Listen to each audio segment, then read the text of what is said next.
Không lúc phán vô chứng kim đây là gì bờ sân chia đấy. Bờ sân chia từ mà lâu đấy. Thì tháp rõ sân bờ khô.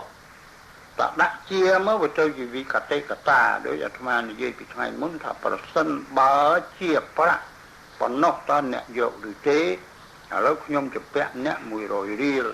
Nhôm xôm chun tọc mũi cao ấy mà tụi bó. Rất là sự bền ta. Bọn anh dụ được thế. Và sân bờ chia là bỏ nâng này các bạn biết đâu rồi bờ sân chia này cứ anh tham mình che đấy được trâu lên pra tới vậy pra sân bờ đó và sân bờ khổ ta cu hao giang nào được bình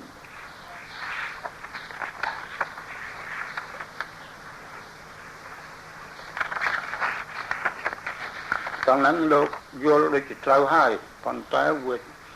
យើងនឹងលុបរៀងក៏មិនមានប្រយោជន៍ទេអាត្មាសូមបញ្យល់ចំណេះមានក្នុងវចនានុក្រមអាត្មាចាំបៀកាលនោះយើងចាយបៀសម័យចាយបៀនោះគឺយកបៀក្នុងសមុទ្រនោះមកមិនដឹងជាមានត្រាមានចម្លាក់ដូចម៉េចយកមកចាយជំនួសប្រាក់ពីព្រោះបុរាណពីដើមក្នុងគម្ពីរខាងសាសនាក៏មានគេហៅកហាបណៈសង្ស្ក្រឹតហៅកាសាបណៈយើងហៅប្រាក់កហាបណៈហ្នឹងដូចយើងហៅរៀលយើងហៅរូពីយើងហៅចាបពុមាអីចឹងយើងហៅជាហៅអីចឹងប៉ុន្តែគេហៅកហាបណៈកហាបណៈហ្នឹងមានឈ្មោះច្រើនយ៉ាងណាមានកហាបណៈជ័រមានកហាបណៈណែស្ពាន់មានកហាបណៈតួសាច់ប្រាក់មានកហាបណៈតួសាច់មាសចឹងដូចជាគេប្រើប្រង់ប្រើអីប្រង់មាសប្រង់ប្រាក់ដូចជាឥឡូវមាននវោប្រង់មានអង្គសៀងប្រង់អង្គសៀនប្រង់អីចឹងហ្នឹងគឺបៀហ្នឹងគេយកមកចាយជំនួសប្រាក់ជន់ចាយបៀនេះអាត្មាក៏មិនចាំមិនដឹងក្នុងរជ្ជកាលរាជព្រះអង្គណាទេក្នុងប្រទេសយើងក៏អស់លោកពីដើមនៅមើលនៅសែនគ្មានប្រាក់ខែគឺមួយឆ្នាំត្រូវបានរង្វាន់ម្ដងដោយអាញាលួងដោយមីកងបើកស្មាក់អាញាលួងមីកងទាពុនស្រូវ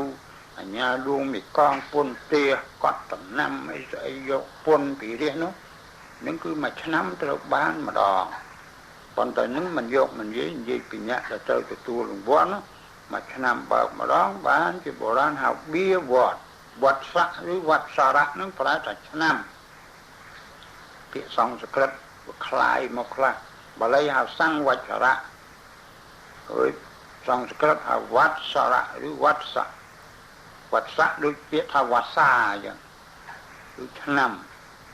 ប្រាក់នឹងមួយឆ្នាំត្រូវបានម្ដងបានជាហៅបៀវត្តពុទ្ធមិនក៏ថាបៀពីព្រោះបៀមិនមានប្រាក់អីអាហ្នឹង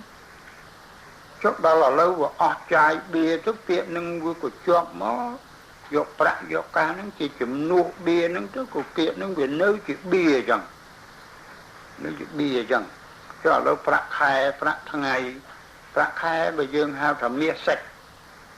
គេសួរថាប៉ុន្តែគេមិនបង្កើតទេពាក្យហ្នឹងគេសួរថាលោកនឹងអ្នកនឹងធ្វើការនឹងធ្វើបានប្រយោជន៍យ៉ាងម៉េចថាគេមានមាសសិច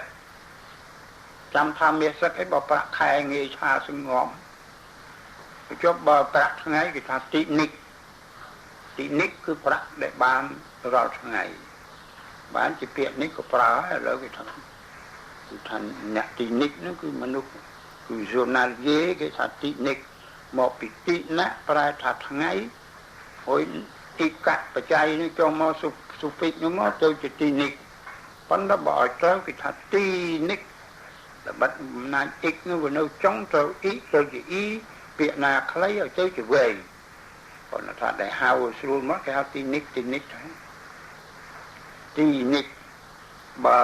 មេស័កនោះខែ